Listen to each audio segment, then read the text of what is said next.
बिस्मिल्लाहिर्रहमानिर्रहीम नहमदहु व नुसल्ली अला मुहम्मद रसूलुल्लाहि करीम।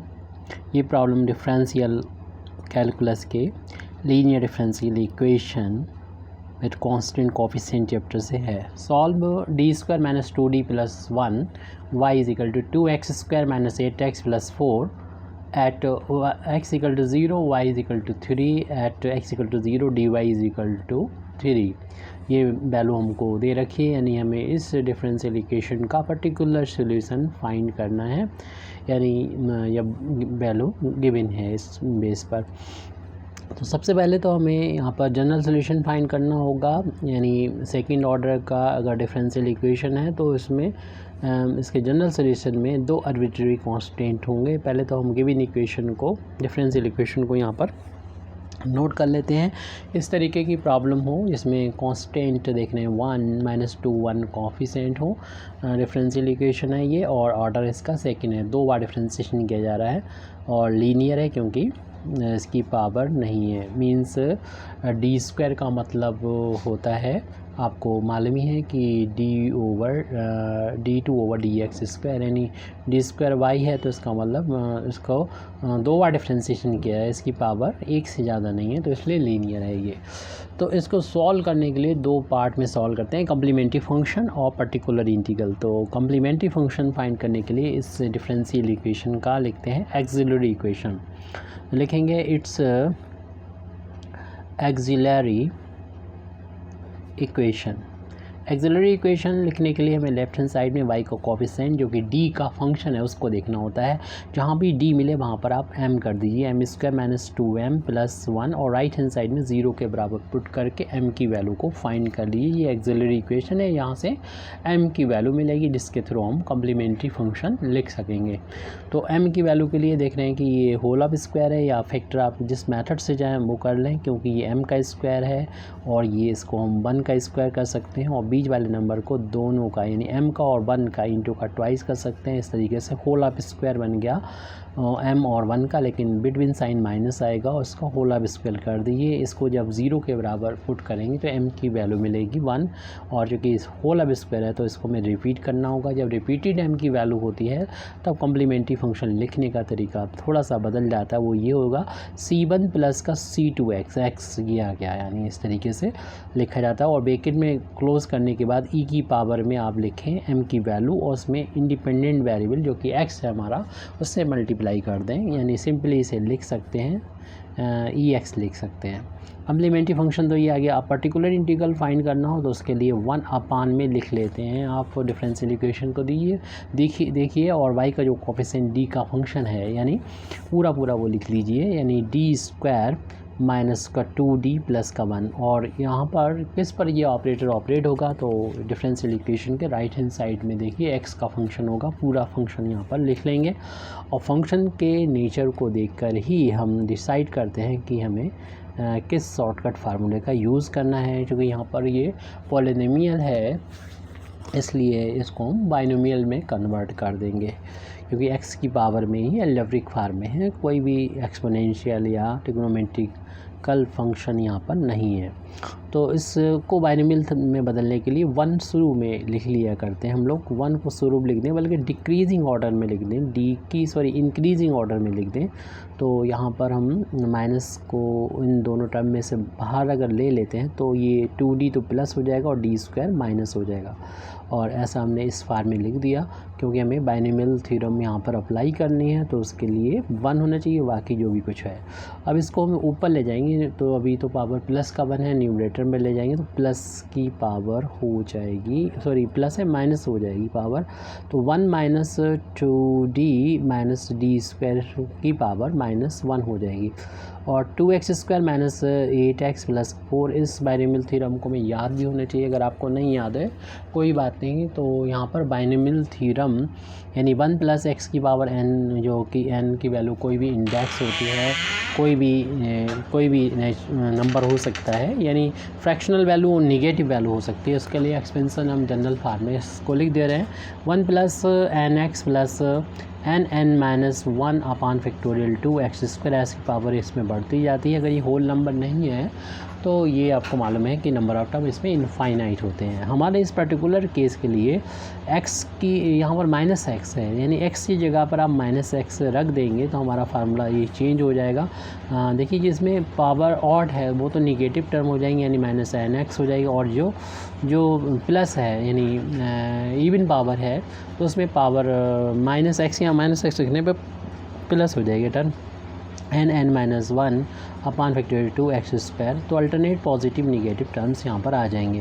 लेकिन अगर पावर भी माइनस हो, जैसे कि यहाँ पर अपने इस क्वेश्चन में -1 पावर है, यानी हम इस फार्मूले का यूज़ करना चाहते हैं, इसका भी यूज़ कर सकते हैं हम, लेकिन डायरेक्ट अगर इसका यूज़ कर लें, याद भी कर लें, डायरेक्ट यूज़ किया करें तो ज़्यादा बेहतर रहेगा। तो n की जगह पर -1 रखेंगे तो ये -1 रखने माइनस प्लस का हो जाएगा x, और -1 रखने पर -1 अपान में फैक्टोरियल 2 की वैल्यू भी 1 × 2 होती है, और ये ऐसे रहेगा बाकी तो 1 + x, और ये देखिए -2 हो जाएगा जो कि -1 के साथ मल्टीप्लाई होकर +2 आएगा, +2 से 2 कैंसिल हो जाएगा, पूरा सिर्फ x² आ जाएगा। ऐसे ही x³ आएगा प्लस एंड सो ऑन, यानी एक GP मिलती है जिसका एक्सपेंसन हमें 1 - x के बाद -1 याद होना चाहिए। तो इस तरीके से हम उसमें ये एक्सपेंसन को यहाँ पर लगा सकते हैं, अप्लाई कर सकते हैं। x की जगह पर हमारा फार्मूला भी हमने देखा था, उसमें ये वैल्यू है।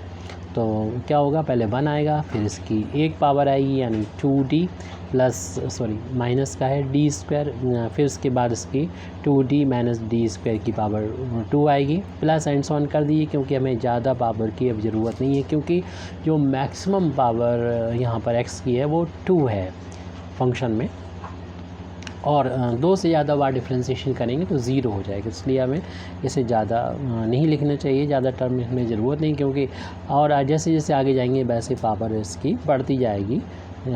तो यहाँ पर सिर्फ एक ही बार 2 बार ही लीजिए, और इसे थोड़ा सा सॉल्व कर लें, फिर इसके बाद इस ब्रैकेट को हम लोग ओपन कर लेंगे। इसके बाद यहाँ पर हम ब्रैकेट ओपन कर रहे हैं, आप चाहें तो उसको अप्लाई कर सकते हैं तीनों को अलग अलग, या फिर हम पहले सॉल्व कर लें उसके बाद अप्लाई करेंगे। तो 1 एक ही कांस्टेंट मिलेगा, इसके अलावा कोई दूसरा टर्म नहीं, प्लस का 2d इसका भी एक ही टर्म है, d² का और टर्म यहाँ पर हमें मिल जाएंगे। वो जब हम होल स्क्वायर ओपन करेंगे तो फर्स्ट क्वांटिटी का स्क्वायर जो कि 4d² होगा, उसके बाद पावर देखिए इसका स्क्वायर करेंगे 4 पावर मिलेगी, इन दोनों का इंटू का ट्वाइस करेंगे तो भी 3 पावर मिलेगी, और 3 की हमें ज़रूरत नहीं है, इसलिए बाकी टर्म छोड़ दीजिए प्लस एंड ऑन करके। और हमारे ये क्योंकि मैक्सिमम पावर यहाँ पर 2 है, 2 बार से ज़्यादा डिफ्रेंशिएशन तो 0 हो जाएगा, ये 8x प्लस का 4 है, और इन दोनों का रिजल्टेंट प्लस का 3d² आएगा। ये पर्टिकुलर इंटीग्रल हमारा चल रहा है 1 + 2d प्लस का 3d², और बाकी टर्म हम लोग को लीव कर देंगे क्योंकि सारे 0 हो जाएंगे। इस अगले स्टेप में हम ये काम करेंगे, इसको अप्लाई कर लें, ये यानी ये ऑपरेटर जब इस पर अप्लाई होगा तो पर्टिकुलर इंटीग्रल की वैल्यू आ जाएगी, 1 पर होगा तो यही वैल्यू आ जाएगी, यानी 2x² - 8x प्लस का 4, इसके बाद 2d पर d ऑपरेट हो जाएगी, इस पर 2x² - 8x प्लस का 4, और यहाँ पर प्लस का 3 टाइम्स d², यानी 2x² - 8x प्लस का 4।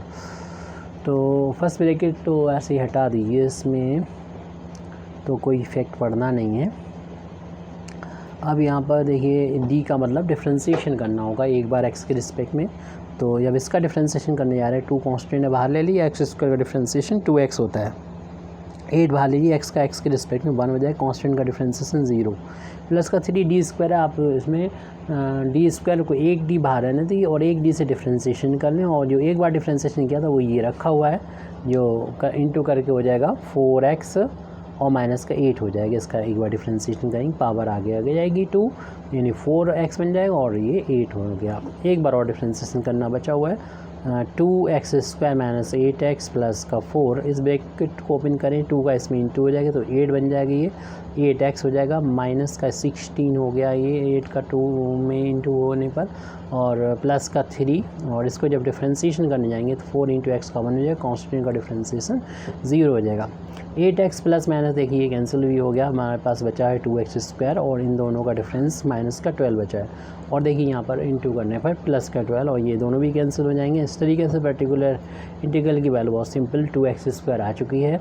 तो अब लिख सकते हैं the general solution of given differential equation, तो वो होता है complementary function plus particular integral. और यहाँ पर देख रहे हैं कि कम्प्लीमेंट्री फंक्शन आ गया था c1 प्लस का c2x e to the power x, और पर्टिकुलर ये इंटीग्रल आया था 2x²। लेकिन आपको ये सोल्यूशन है, जनरल सोल्यूशन हमको नहीं मांगा गया है, ये पर्टिकुलर सोल्यूशन ही मांगा गया है किसी पर्टिकुलर पॉइंट पर। इसी इक्वेशन नंबर अगर हमने 1 2 नहीं दिया तो इसी को 1 डाल दीजिए, और हमें ज़रूरत पड़ेगी इसके डेरिवेटिव की, तो उसको डिफ्रेंशिएट कर दें एक बार x के रिस्पेक्ट में, तो उसे y का तो dy लिखेंगे। इसको डिफ्रेंशिएट करेंगे तो इसमें दो फंक्शन का मल्टीप्लिकेशन है। फर्स्ट फंक्शन वैसा यानी c1 प्लस का c2x, और सेकंड फंक्शन जो कि ये है e की पावर x का डिफ्रेंशिएशन e की पावर x प्लस, फिर आप सेकंड फंक्शन को वैसे लिख देंगे और फर्स्ट फंक्शन का डिफ्रेंशिएशन करेंगे तो c1 का तो 0 हो जाएगा, इसका करेंगे तो c2 कॉन्स्टेंट बाहर ले लें, x का तो 1 हो गया, इसका डिफ्रेंशिएशन यहाँ तक आ गया ये। प्लस जब इस टर्म का डिफ्रेंशिएशन करेंगे तो 4x हो जाएगा, क्योंकि 2 इंटू और x² का होता है 2x, तो 4x यहाँ पर आ चुका है ये। अब इसे थोड़ा सा ये कर सकते हैं हम लोग, ये इतना ही रहने दीजिए और इसे इक्वेशन नंबर 2 डाल दीजिए। अब गिवन कंडीशन को अप्लाई करके हम c1 और c2 की वैल्यू को फाइंड कर सकते हैं यहाँ से। तो सबसे पहले तो हमें जो गिवन कंडीशन है इस वैल्यू को अप्लाई करेंगे, इसमें x बराबर 0 है तो y की वैल्यू 3 है। तो लिख देंगे कि हम पुट करने वाले हैं, पुटिंग x इक्वल टू 0 तो y की value 3 in equation number 1। Equation number 1 में y इक्वल टू था और इसमें था क्या c1 प्लस का c2x e to the power x plus का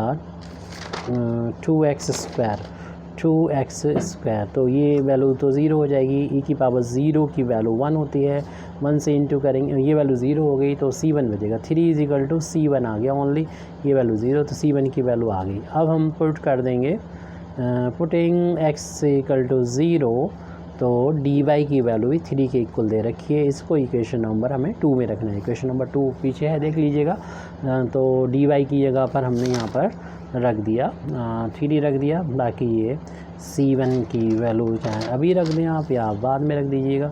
तो c1 की वैल्यू चलिए रख देते हैं 3 प्लस का c2 इंटू एक्स बराबर 0 e टू दी पावर 0, फिर प्लस का था e to the power x, फिर ब्रैकेट था और उसमें c2 था, तो c2 और उसके बाद है 4x यानी x की वैल्यू तो 0 है। तो इस तरीके से 3 इज इक्वल टू 3 प्लस ये वैल्यू 0 हो जाएगी, e की पावर 0 की वैल्यू 1 होती है, और e की पावर 0 की वैल्यू 1 इंटू c2 ये वैल्यू 0। तो देख रहे हैं कि ये 3 इज इक्वल टू ये वैल्यू 3 हो गई प्लस c2 की वैल्यू निकालना है तो 3 माइनस 3 को उधर ले गई, तो 0 आ गया c2 की वैल्यू। ये वैल्यू उठा के पुट कर देंगे हम इक्वेशन नंबर 1 में, c1 c2 की putting values of c1 and c2 in equation number 1।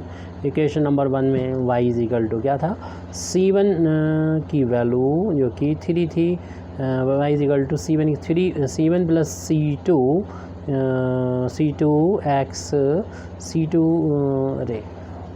y is equal to c1 plus का c2x e to the power x plus का था 2x²। ये इक्वेशन नंबर 2 था, हमने लिख दिया है इसको। अब इसमें वैल्यू पुट करना c1 c2 की, तो y is equal to c1 की वैल्यू 3 प्लस का c2 की value 0 e to the power x plus का 2x²।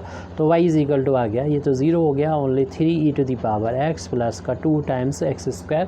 कंप्लीट सोल्यूशन आ चुका है। Thank you very much indeed for listening me. व आखिर दावाना अल्हम्दुलिल्लाहि रब्बिल आलमीन।